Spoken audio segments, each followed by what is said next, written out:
Everyone welcome to our YouTube channel study with Sandeep sir. इस video में हम दीनदयाल उपाध्याय गोरखपुर विश्वविद्यालय के बीएड थर्ड सेमेस्टर के टीचिंग सब्जेक्ट मैथमेटिक्स, जिसका subject code EDU BED 112C1 है और जिसकी पेपर आईडी 8749 है, का आंसर की लेकर आए हैं। इस आंसर की के द्वारा आप अपने उत्तरों की जांच कर सकते हैं और उत्तरों की जांच करने के बाद आपके कितने प्रश्न सही हुए इसकी जानकारी आप कमेंट बॉक्स में जाकर अपने कमेंट के माध्यम से हम तक पहुंचा सकते हैं। यदि यह वीडियो आपको अच्छा लगे तो इसको लाइक कीजिएगा, इसको शेयर कीजिएगा और यदि आप हमारे चैनल पर नए हैं तो चैनल को सब्सक्राइब करना मत भूलिएगा। तो आइए, जो आज का आपका प्रश्न पत्र है जो मैथमेटिक्स टीचिंग का, उसमें हम लोग देखते हैं कि कुल कितने प्रश्न आपसे पूछे गए, कौन कौन से प्रश्न आए थे और उनके जो सही उत्तर क्या हैं। तो आज का जो प्रश्न पत्र था उसमें आपसे जो कुल 40 प्रश्न पूछे गए थे और इस प्रश्न पत्र में का जो पहला प्रश्न था जो आपसे पूछा गया था वह है कि अज्ञात से ज्ञात का प्रयोग किस शिक्षण पद्धति में किया जाता है। Unknown to known is use for which teaching method. Option A दिया है प्रदर्शन विधि, डेमोन्स्ट्रेटिव मेथड। ऑप्शन बी दिया है प्रयोग विधि, एक्सपेरिमेंटल मेथड। ऑप्शन सी दिया है संश्लेषण विधि, सिंथेटिक सिंथेसिस जो है सिंथेटिक मेथड। ऑप्शन सी दिया है, ऑप्शन डी दिया है कि विश्लेषण विधि, एनालिटिकल मेथड। तो इस प्रश्न का जो सही उत्तर होगा वो होगा ऑप्शन डी, विश्लेषण विधि। प्रश्न संख्या 1 का ऑप्शन डी आपका जो है सही उत्तर हो जाएगा। अगले प्रश्न को हम लोग देख लेते हैं। प्रश्न संख्या 2, इसमें आपसे पूछा गया है कि प्राथमिक स्तर पर गणित की पहेलियां मदद करती हैं। Mathematics puzzle eight primary level help in. Option A दिया है कि कक्षा में प्रतिभाशाली छात्रों की पहचान करने में। ऑप्शन बी दिया है कि छात्रों को आनंद प्रदान करने में। ऑप्शन सी दिया है कि समस्या समाधान कौशल का परीक्षण करने में और ऑप्शन डी दिया है कि समस्या समाधान कौशल को बढ़ावा देने में। तो इस प्रश्न का जो सही उत्तर होगा वो होगा ऑप्शन डी, समस्या समाधान कौशल को बढ़ावा देने में। प्रश्न संख्या 2 का ऑप्शन डी जो है आपका सही उत्तर हो जाएगा। अगले प्रश्न को हम लोग देख लेते हैं। प्रश्न संख्या 3, इसमें आपसे पूछा गया है कि एक अच्छा गणितज्ञ होने के लिए सक्षम होना चाहिए। To be a good mathematician one must be able to. Option A दिया कि समझे, लागू करें और अवधारणाओं के बीच संबंध बनाएं। ऑप्शन बी दिया है कि सवालों के जवाब देने की तकनीक के मास्टर। ऑप्शन सी दिया है कि यादें अधिकांश सूत्र। ऑप्शन डी दिया है कि समस्या का समाधान कुछ ही समय में करें। तो इस प्रश्न का जो सही उत्तर होगा वो होगा ऑप्शन ए, समझे, लागू करें और अवधारणाओं के बीच संबंध बनाएं। प्रश्न संख्या 3 का ऑप्शन ए आपका जो है सही उत्तर हो जाएगा। अगले प्रश्न को हम लोग देख लेते हैं। प्रश्न संख्या 4, इसमें आपसे पूछा गया है कि किस भारतीय गणितज्ञ ने पाई का मान 3.1416 ज्ञात किया था। Which Indian mathematician found the value of pi to be 3.1416। Option A दिया है कुमार भट्ट, ऑप्शन बी दिया है Ramanujam, option C Aryabhatta, option D Brahmagupta. तो इस प्रश्न का जो सही उत्तर होगा ऑप्शन सी, आर्यभट्ट। प्रश्न संख्या 4 का ऑप्शन सी जो है आपका सही उत्तर हो जाएगा। अगले प्रश्न को हम लोग देख लेते हैं। प्रश्न संख्या 5, इसमें आपसे पूछा गया है कि एलिमेंट्स नामक पुस्तक का लेखक था। He was the author of the book Elements. Option A दिया है कि Thales, option B Archimedes, option C Euclid, option D Baudhayan. तो इस प्रश्न का जो सही उत्तर होगा वो होगा ऑप्शन सी, यूक्लिड। प्रश्न संख्या 5 का ऑप्शन सी आपका जो है सही उत्तर हो जाएगा। अगले प्रश्न को हम लोग देख लेते हैं। प्रश्न संख्या 6, इसमें आपसे पूछा गया है कि पाठ्यक्रम की संस्कृति को दर्शाता है। Curriculum reflect to culture of. Option A school, option B घर, ऑप्शन सी क्षेत्र, ऑप्शन डी समाज। तो इस प्रश्न का जो सही उत्तर होगा ऑप्शन डी, सोसाइटी या समाज। प्रश्न संख्या 6 का ऑप्शन डी जो है आपका सही उत्तर हो जाएगा। अगले प्रश्न को हम लोग देख लेते हैं। प्रश्न संख्या 7, इसमें आपसे पूछा गया है कि स्कूल प्रणाली में सिखाई गई सामग्री के पूर्ण सेट को किस रूप में जाना जाता है। A complete set of taught material in school system is also known as. Option A दिया है कोर्स की रूपरेखा, ऑप्शन बी दिया है पाठ्य विवरण, ऑप्शन सी दिया है उत्पाद, ऑप्शन डी दिया है पाठ्यक्रम, कैरिकुलम। तो इस प्रश्न का जो सही उत्तर होगा वो होगा ऑप्शन डी, कैरिकुलम, पाठ्यक्रम। अगले प्रश्न को हम लोग देख लेते हैं। प्रश्न संख्या 8, इसमें आपसे पूछा गया है कि मूल्यांकन जो पाठ्यक्रम के अंत में किया जाता है कहलाता है। The evaluation which is conducted at the end of the course is called. Option A निर्माणात्मक मूल्यांकन, ऑप्शन बी प्लेसमेंट मूल्यांकन, ऑप्शन सी संकलात्मक मूल्यांकन, सुमेटिव इवेल्यूशन जिसको आप लोग बोलते हैं, और ऑप्शन डी दिया है कि डायग्नोस्टिक इवेल्यूशन या निदानात्मक मूल्यांकन। तो इस प्रश्न का जो सही उत्तर होगा वो होगा ऑप्शन सी, संकलात्मक मूल्यांकन या सुमेटिव इवेल्युएशन। प्रश्न संख्या 8 का ऑप्शन सी संकलनात्मक मूल्यांकन आपका सही उत्तर होगा। प्रश्न संख्या 8 का ऑप्शन सी। अगले प्रश्न को हम लोग देख लेते हैं। प्रश्न संख्या 9, इसमें आपसे पूछा गया है कि कैरिकुलम शब्द की उत्पत्ति हुई है। तो कैरिकुलम शब्द की उत्पत्ति जो है लैटिन भाषा से हुई। प्रश्न संख्या 9 का ऑप्शन ए जो है आपका सही उत्तर हो जाएगा। अगले प्रश्न को हम लोग देख लेते हैं। प्रश्न संख्या 10, इसमें आपसे पूछा गया है कि किस विषय के प्रकरण की थोड़ी थोड़ी जानकारी प्रत्येक कक्षा में कराई जाती है। तो इस प्रश्न का जो सही उत्तर होगा वो होगा ऑप्शन बी चक्राकार विधि में। प्रश्न संख्या 10 का ऑप्शन बी जो है आपका सही उत्तर हो जाएगा। अगले प्रश्न को हम लोग देख लेते हैं। प्रश्न संख्या 11, इसमें आपसे पूछा गया है कि प्रकरण के आधार पर पाठ्यक्रम का संगठन कहलाता है। Organization of curriculum are the basis of topic is called. इस प्रश्न में जो 4 ऑप्शन है उसमें चक्राकार विधि, ऑप्शन बी केंद्रीय विधि, ऑप्शन सी प्रकरण विधि, ऑप्शन डी उपरोक्त में से कोई नहीं। तो इस प्रश्न का जो सही उत्तर हो जाएगा वो होगा ऑप्शन सी प्रकरण विधि। प्रश्न संख्या 11 का ऑप्शन सी आपका सही उत्तर होगा। अगले प्रश्न को हम लोग देख लेते हैं। प्रश्न संख्या 12, इसमें आपसे पूछा गया है कि योगात्मक मूल्यांकन निम्नलिखित में से के लिए अनुप्रयुक्त है। ऑप्शन ए दिया है कि ग्रेड पर निर्णय लेना, ऑप्शन बी टर्म मूल्यांकन के अंत में, ऑप्शन सी शिक्षण अधिगम प्रक्रिया की प्रगति की निगरानी करना, ऑप्शन डी सीखने वाले छात्रों का सारांश। तो प्रश्न संख्या 12 का जो सही उत्तर होगा वो होगा ऑप्शन सी शिक्षण अधिगम प्रक्रिया की प्रगति की निगरानी करना। प्रश्न संख्या 12 का ऑप्शन सी आपका जो है वो सही उत्तर होगा। अगले प्रश्न को हम लोग देख लेते हैं। प्रश्न संख्या 13, इसमें आपसे पूछा गया है कि मध्यावधि परीक्षा उदाहरण है। प्रश्न संख्या 13 के जो ऑप्शन है उसमें ऑप्शन ए दिया है कि सृजनात्मक मूल्यांकन, ऑप्शन बी दिया है मानक संदर्भित मूल्यांकन, और ऑप्शन सी दिया है कि संकलनात्मक मूल्यांकन, ऑप्शन डी दिया है निदानात्मक मूल्यांकन। तो इस प्रश्न का जो सही उत्तर होगा वो होगा ऑप्शन डी निदानात्मक मूल्यांकन, डायग्नोस्टिक जो है असेसमेंट। प्रश्न संख्या 13 का ऑप्शन डी जो है आपका सही उत्तर हो जाएगा। प्रश्न संख्या 14 को देख लेते हैं हम। प्रश्न संख्या 14 में क्या पूछा गया है। प्रश्न संख्या 14 में आपसे पूछा गया है कि निम्नलिखित में से कौन सा एक विद्यार्थी या शिक्षार्थी के वर्तमान ज्ञान तक पहुंचने के लिए सबसे उपयुक्त है।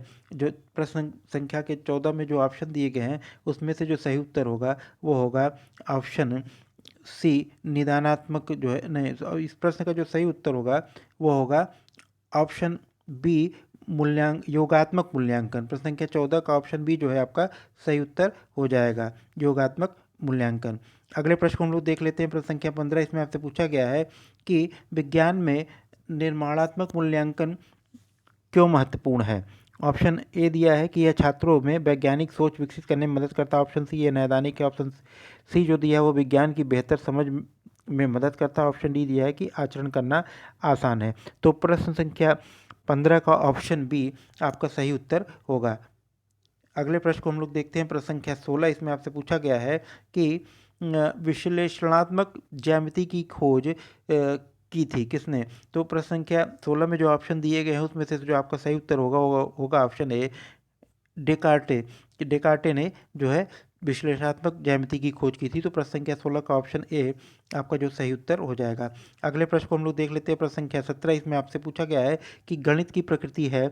ऑप्शन ए अलंकारिक, ऑप्शन बी तार्किक, ऑप्शन सी कठिन, ऑप्शन डी सामान्य लोगों के लिए नहीं। तो प्रश्न संख्या 17 का ऑप्शन बी जो है आपका सही उत्तर हो जाएगा लॉजिकल यानी तार्किक। प्रश्न संख्या 17 का ऑप्शन बी आपका सही उत्तर होगा। अगले प्रश्न को हम लोग देख लेते हैं। प्रश्न संख्या 18, इसमें आपसे पूछा गया है कि गणित विज्ञान है स्थान का, संख्याओं का, गणनाओं का, और ऑप्शन डी है उपयुक्त सभी का। तो गणित जो है स्थान, संख्याओं और गणनाओं इन तीनों का विज्ञान है। तो प्रश्न संख्या 18 का ऑप्शन डी जो है आपका सही उत्तर हो जाएगा। अगले प्रश्न को हम लोग देख लेते हैं। प्रश्न संख्या 19, इसमें आपसे पूछा गया है कि किसी गणितज्ञ के कार्यों की प्रशंसा करना किस मूल्य से संबंधित है। तो ऑप्शन ए दिया है कि बौद्धिक मूल्य, ऑप्शन बी प्रयोगात्मक मूल्य, ऑप्शन सी सौंदर्यात्मक मूल्य, ऑप्शन डी उपरोक्त से कोई नहीं। तो इस प्रश्न का जो सही उत्तर होगा ऑप्शन सी सौंदर्यात्मक मूल्य। अगले प्रश्न को हम लोग देख लेते हैं। प्रश्न संख्या 20, इसमें आपसे पूछा गया है कि शिक्षण उद्देश्यों के क्रियात्मक पक्ष का वर्गीकरण किसके द्वारा किया गया है। तो इस प्रश्न का जो सही उत्तर होगा ऑप्शन सी सिम्पसन के द्वारा। प्रश्न संख्या 20 का ऑप्शन सी सिम्पसन आपका सही उत्तर होगा। अगले प्रश्न को हम लोग देख लेते हैं। प्रश्न संख्या 21, इसमें आपसे पूछा गया है कि कौन सा एक भावात्मक पक्ष का हिस्सा नहीं है। प्रश्न संख्या 21 में जो 4 ऑप्शन दिए गए हैं वो है ऑप्शन ए आग्रहण, ऑप्शन बी अनुक्रिया, ऑप्शन सी नियंत्रण, ऑप्शन डी चरित्र निर्माण। तो इस प्रश्न का जो सही उत्तर होगा वो होगा ऑप्शन सी नियंत्रण। प्रश्न संख्या 21 का ऑप्शन सी आपका जो सही उत्तर हो जाएगा। अगले प्रश्न को हम लोग देख लेते हैं। प्रश्न संख्या 22, इसमें आपसे पूछा गया है कि कौन सा एक क्रियात्मक पक्ष का हिस्सा नहीं है। तो इस प्रश्न का जो सही उत्तर होगा वो होगा ऑप्शन ए, व्यवस्थापन, ऑर्गेनाइजेशन। प्रश्न संख्या 22 का ऑप्शन है आपका जो है सही उत्तर हो जाएगा।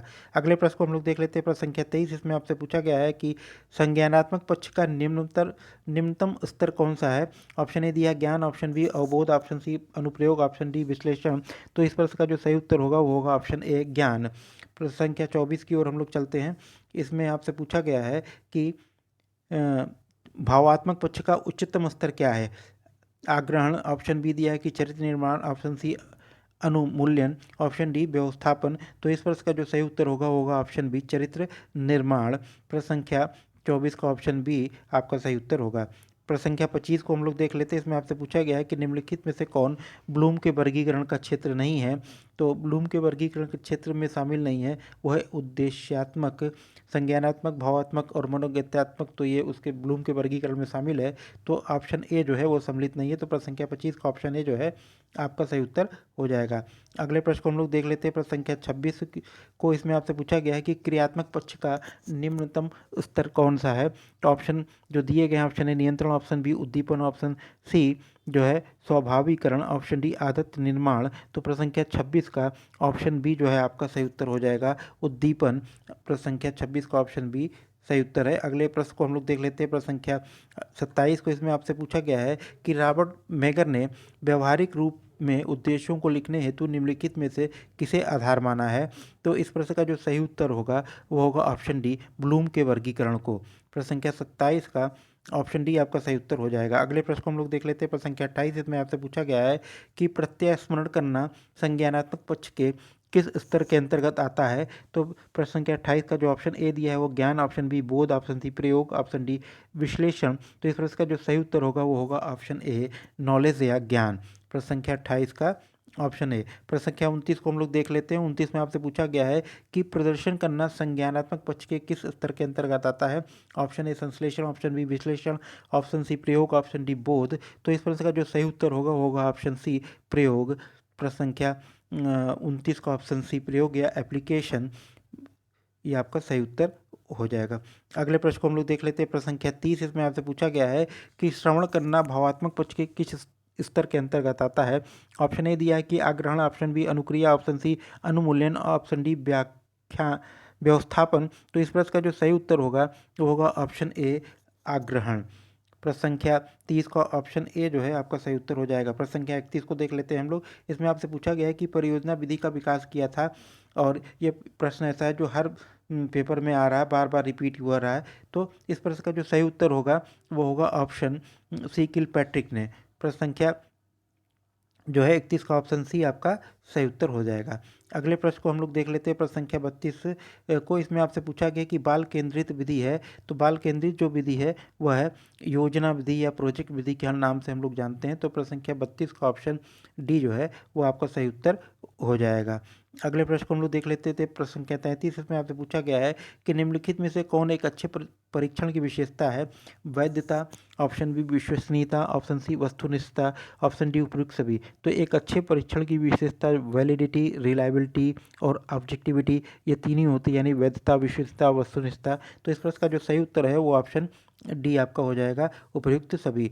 प्रश्न संख्या 34 को हम लोग देख लेते हैं। इसमें आपसे पूछा गया है कि जब एक शिक्षक सामान्य से विशिष्ट की ओर बढ़ता है तो वह उपयोग करता है। प्रश्न संख्या 34 में जो 4 ऑप्शन दिए गए उसमें आपसे ऑप्शन ए दिया है कि विश्लेषण विधि, ऑप्शन बी संश्लेषण विधि, ऑप्शन डी आगमन विधि, ऑप्शन डी जो है वो निगमन विधि। तो इस प्रश्न का जो सही उत्तर होगा ऑप्शन डी, निगमन विधि। प्रश्न संख्या 34 का ऑप्शन डी आपका सही उत्तर होगा। अगले प्रश्न को हम लोग देख लेते हैं। प्रश्न संख्या 35, इसमें आपसे पूछा गया है कि ह्यूरिस्टिक का अर्थ है। तो ह्यूरिस्टिक का जो अर्थ होता है वो होता है खोज के लिए। प्रश्न संख्या 35 का ऑप्शन ए आपका जो है सही उत्तर हो जाएगा। अगले प्रश्न को हम लोग देख लेते हैं। प्रश्न संख्या 36, इसमें आपसे पूछा गया है कि शिक्षक केंद्रित विधि है। ऑप्शन ए दिया योजना विधि, ऑप्शन बी व्याख्यान विधि, ऑप्शन सी खोज विधि, ऑप्शन डी विमर्श विधि। तो इस प्रश्न का जो सही उत्तर होगा वो होगा ऑप्शन बी, व्याख्यान विधि या लेक्चर मेथड जिसको हम लोग जानते हैं। प्रश्न संख्या 36 का ऑप्शन बी आपका सही उत्तर होगा। प्रश्न संख्या 37 को हम लोग देख लेते हैं। आर्यभट्ट गणितज्ञ हैं। तो आर्यभट्ट जो है भारत के गणितज्ञ हैं। तो प्रश्न संख्या 37 का ऑप्शन बी आपका सही उत्तर हो जाएगा। प्रश्न संख्या 38 को हम लोग देख लेते हैं। इसमें आपसे पूछा गया है कि गणित कौमुदी लिखी गई है। गणित कौमुदी किसके द्वारा लिखी गई है? तो गणित कौमुदी नारायण पंडित के द्वारा लिखी गई। प्रश्न संख्या 38 का ऑप्शन बी आपका जो है सही उत्तर हो जाएगा। अगले प्रश्न को हम लोग देख लेते हैं। प्रश्न संख्या 39, इसमें आपसे पूछा गया है कि ज्ञानात्मक पक्ष का उच्चतम स्तर है।